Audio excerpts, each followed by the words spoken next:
ஒரு ஊரில் சிறுவன் ஆண்டர்சன் இருந்தான். அவன் ஒவ்வொரு காலையும் பள்ளிக்கும் நடந்தே செல்கிறான்.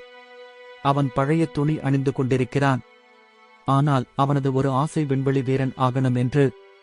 அவனுக்கு படிக்கணும், பெரிய விஞ்ஞானி ஆகணும் என்று ஆசை. ஆனால் அவனது குடும்பம் ஏழ்மையில் இருந்தது. அம்மாவுக்கும் பாட்டிக்கும் நல்ல வாழ்க்கை கொடுக்கணுமே என்று ஒரு பெரிய கனவு இருந்தது. அவனோட வீடு பெரியதில்ல, மண் வீடாகி இருந்தது.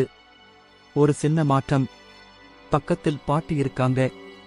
எப்போவும் அவனுக்கு சத்தான கஞ்சி கொடுப்பாங்க.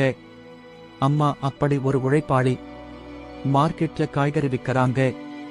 ஆனா நீ படிக்கணும்டா நாளும் சொல்லுவா. ஆண்டர்சன் படிக்கிறதுக்காக பள்ளியிலே மிகவும் முயற்சி பண்ணினான். மற்ற பசங்க எல்லாம் விளையாடிக்கிட்டு இருந்தாலும் அவன் மட்டும் புத்தகம் படிச்சு ஆசிரியை கேட்ட கேள்விக்கு பதில் சொன்னான். ஆசிரியை அவனோடு தலை தொட்டு சொல்லினாங்க, நீ ஒரு நாள் பெரிய விஞ்ஞானி ஆகப் போறே. ஒரு நாள் அவன் வீட்டில் அம்மா கண்ணீர் விட்டுக்கிட்டிருந்தாங்க. ஆண்ட்ரூஸ், உனக்கு பள்ளிக்கூட கட்டணம் கட்ட முடியலையே என்று சொன்னார்கள். ஆனா ஆண்டர்சன் என்ன சொன்னான் தெரியுமா? அம்மா, நான் வேலைக்கு போகிறேன், ஆனா படிக்கிறது விட மாட்டேன். எவ்வளவு புத்திசாலித்தனம்! ஆண்டர்சன் காலையில பள்ளி போவான், மாலையில் வேலை. இரவு வந்தா மெழுகுவர்த்தி வெளிச்சத்தில் படிப்பான். ஒரு புத்தகத்தில அவனுக்கு விண்வெளி பத்தி வாசித்தான்.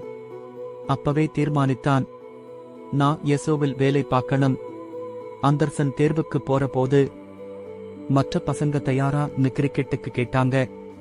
ஆனா அவன் அழகா புன்னகை பண்ணினான். காரணம், அவனுக்கு பாடம் மட்டும் இல்ல, வாழ்க்கையும் தெரியும். ஆண்டர்சன் மாவட்டத்தில முதலிடம் வந்துட்டான். அவரை எல்லாரும் மேடைக்கு அழைச்சாங்க. ஆசிரியை சொன்னாங்க, இந்த பையனை பார்க்கறதுதான் நம்ம பணி. அம்மா, பாட்டி இருவரும் கண்ணீர் விட்டு பார்த்தாங்க. அடுத்து மேல்நிலை பள்ளிக்கு செல்கிறான். பேருந்து வந்து நின்றது. ஆண்டர்சன் கையில புத்தகம், முதுகில் பைகள். அம்மா கண்ணீர் விட்டாங்க. ஆனா அவன் என்ன சொன்னான் தெரியுமா? மன்னிக்கணும் அம்மா, நான் திரும்ப வரும்போது விஞ்ஞானியா வரேன் என்று சொல்லி கிளம்பினான். பெரிய கல்லூரி, பெரிய கட்டடங்கள், ஆங்கிலம் பேசுற பசங்க. ஆனா ஆண்டர்சன் மட்டும் அவன் பைத்தியக்கார மாதிரி இருக்கான். ஏனென்றால் அவன் கனவு தமிழ தான் பிறந்தது. ஒரு தேர்வில் தோல்வியடைந்தான். மனம் உடைந்துடுச்சு.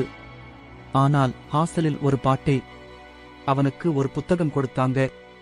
அதில் ஒரு வரி, தோல்வி என்பது வெற்றியின் முதல் படி. அதோடு ஆரம்பிச்சது அடுத்த கட்டம். அவனை ஒரு பேராசிரியர் பார்த்துட்டு சொன்னார், உன்னோட கண்கள் கனவுகளால் பளிச்சிடுதே. சயின்ஸ் ப்ராஜெக்ட்க்கு பதிவு பண்ணிட்டேன் என்று சொன்னார். ஆண்டர்சனும் தயாராயிட்டான். படிப்போடு செயல்பாட்டம் சேர்ந்து ஆண்டர்சன் அறிவியல் போட்டியில் முதல் பரிசு வெற்றிட்டான்.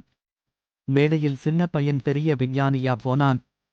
பஸ்ஸுல கூட ஆளுங்க அவனோட ஓட்டோகிராஃப் கேட்டாங்க. அந்த நாளில இசோ வாசல் திறக்கப்பட்டுச்சு. ஆண்டர்சன் உள்ளே நுழையும் போது அவனோட காலடி சத்தம் விண்வெளியில் கூட கேட்டிருக்கும். தேசிய மேடையில் பெரிய தலைவரிடம் இருந்து விருது பெற்றான். கையில் மெடல், முகத்தில் சந்தோஷம். ஆனா மனசு ஒன்னே ஒரு வார்த்தை, அம்மா. இப்போ ஆண்டர்சன் அவனோட பழைய பள்ளிக்கு திரும்புகிறான். குழந்தைகளிடம் சொல்கிறான், நான் உங்களை மாதிரிதான். நீங்களும் கனவு காணுங்க. உங்க வாழ்க்கையை நீங்க தான் எழுதப் போறீங்க. பசங்கள் எல்லாம் கண்ணு விழுங்கி பார்க்கிறாங்க. ஆண்டர்சனின் கதை இப்போ வெறும் கதை இல்ல. இது ஒருவனின் வாழ்க்கையின் பயணம். கடுமையாக படித்து உழைத்தால் வெற்றி நிச்சயம். உங்களுடைய விருப்பத்தை கமெண்ட் பண்ணுங்க மற்றும் வீடியோவை ஷேர் பண்ணுங்க, லைக், சப்ஸ்கிரைப் பண்ணுங்க. நன்றி.